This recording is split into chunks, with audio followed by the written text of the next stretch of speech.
I hope that a lot of you business owners will get to watch this, because I think that I might be able to bring a little bit of, I don't know, knowledge, value, wisdom, back, whatever experience you may want to call it.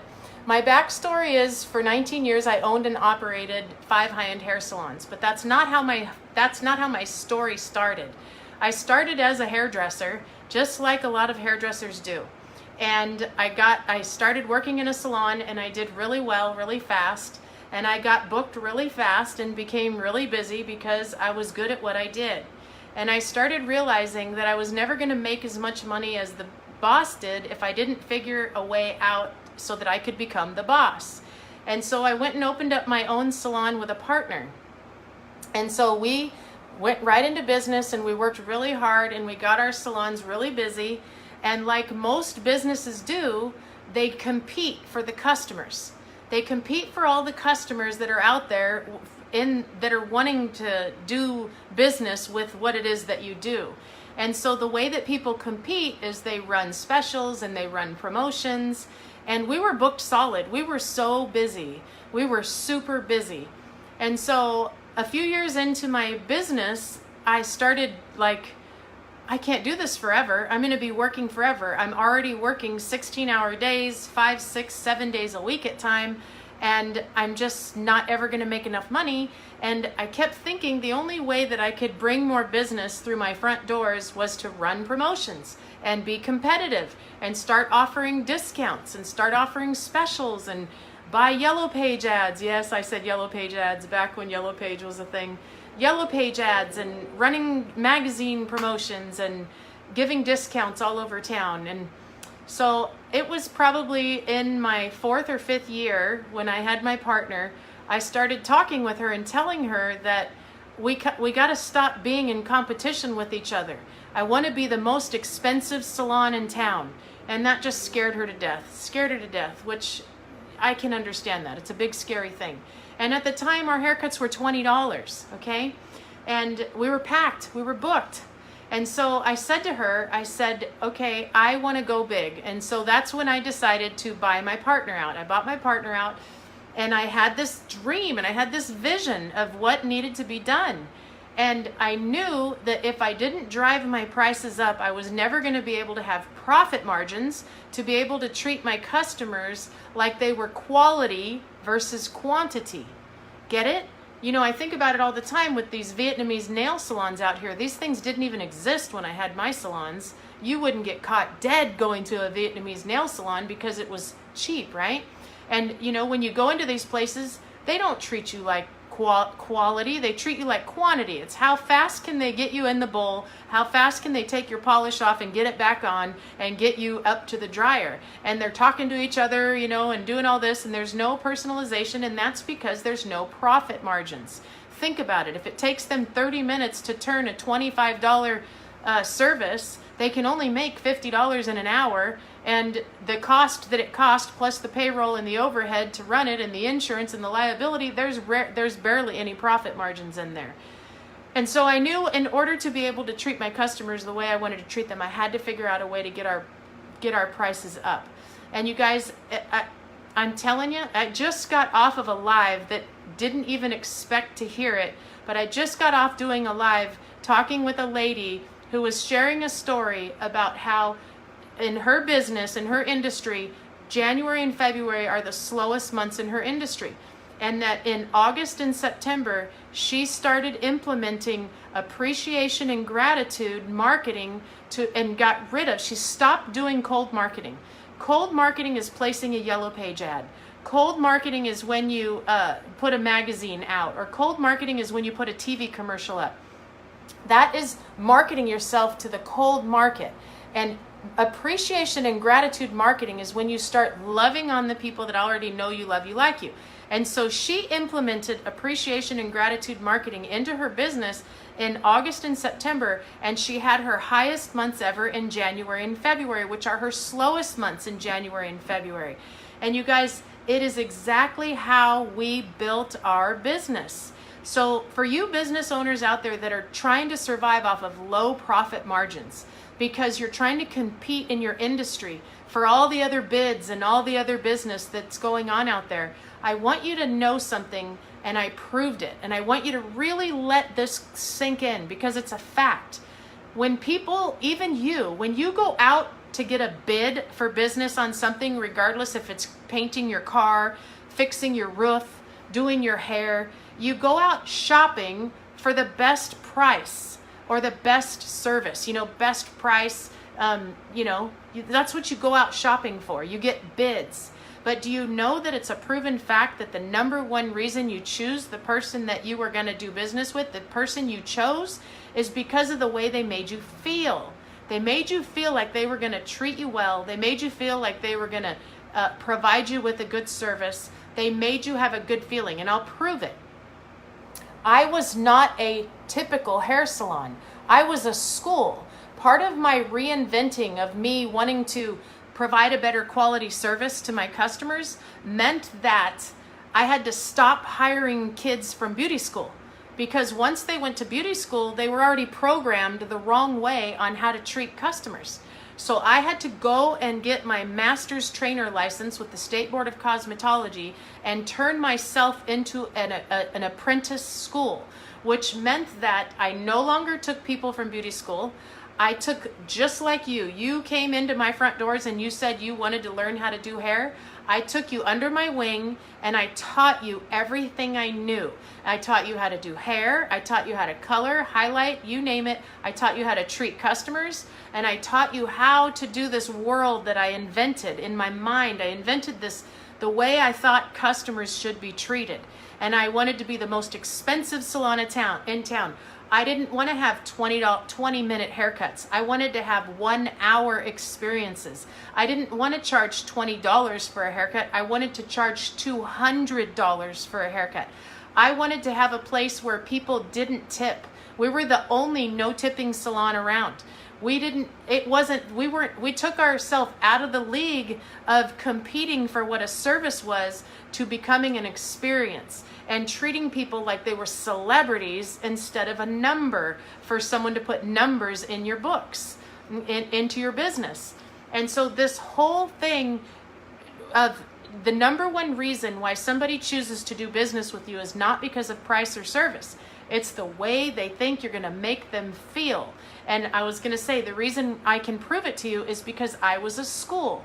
For 2 years, people worked on customers till they learned how to do hair, which meant that they fried their hair, they cut their bangs too short, they turned it red when they didn't want it red, they cut their ear, they cut their neck trying to learn how to do razor cuts. They constantly were practicing on clients like doctors do. That's why it's called a practice. Practicing on our customers to get good at their skills. But our customers stuck with us through this whole learning curve of teaching the employees how to become hairdressers, to raising our prices, to increasing what it is that we provided for them. Our men's experience, just to give you an idea, our men's experience used to be a haircut. You came in, you got a shampoo, a haircut, and out you went. When it finally got everything evolved and we started getting more profit margins because we could raise our prices, every time we raised our price, we poured something back into the customer for their experience so that we became unlike any other business out there in our league. And so when you came in to our salon, we used to wear radios in our salon and headsets. And there was always someone in the back room, because it was a huge salon, looking in cameras that would read the appointments, that learned names and faces. And they would call out in our ear who the name of the person was that was walking in the front door, so that we could greet them by name as they pulled up. And everyone greeted them by name. We used to teach our staff how to shake hands, how to look people in the eye, how to listen, how to mirror emotions, how to touch people in the proper places that it was emotionally pleasing. And when they walked in the door, they were greeted like a celebrity. We knew what they liked to drink. We knew what they liked in their coffee. We hired assistants that was their only thing to do, was to pamper on the customers and give back to them so that we could make them feel even better. And so by the time our men's haircuts were up to $100, by the time that customer walked in the door, they were given a full-blown experience. Our shampoo chairs were not out in the salon like every other shampoo chair was. Our shampoo chairs were in a massage room environment. It was dark, it was quiet, it was a cave, it was waterfalls and music, and it was completely dark with very dim lights and mists of aromatherapy oils coming out. And you soaked your feet in a copper pan with warm rocks in them. And you had somebody sitting at each side of your chair that you were laying in that was massaging and heating you, rubbing your hands and rubbing your arms. You had a hot towel steam facial on your face and a cranial head massage and neck massage before you even got your shampoo. I get chills just reminding myself of how good that feels because it was amazing. By the time you came out of that room, you didn't care if we shaved your head bald because of the experience that you had while you were there. And that experience continued long after you were gone, all the way up until the next time you came for your appointment. And the reason why is because we continued to love on you through gratitude and appreciation through cards. And you guys, I know I do cards, but I also do business coaching. This is where my life evolved to. And this is before I got involved with this company, Send Out Cards. I reinvented our salon industry and our salon. Our company was named Business of the Year. We were written about in magazines. We were interviewed all the time by people on how did we do it. We were the top 100 fastest growing salons in the country. We went from not wanting to be booked to being the highest priced salon in town to adding kindness and we took away gratuity, adding kindness and appreciation to the follow-up process of our clients to becoming the most booked we had ever been with the highest prices in town. And so people were reaching out to me, how did you do this? How did you do this? So they started hiring me and I started flying around the country and training salons around the country how to do this. And that's what I did for 9 years, And it got to the very end there where people were paying me $30,000 because this was before technology. This was before I could get a room of people together on Facebook and teach the methodologies and the strategies that I taught those people by hand-holding them through that process. Okay, so now technology has made things possible that weren't possible before. And so I just wanted to spend a few minutes with you if you're in business, it doesn't matter what type of business you're in.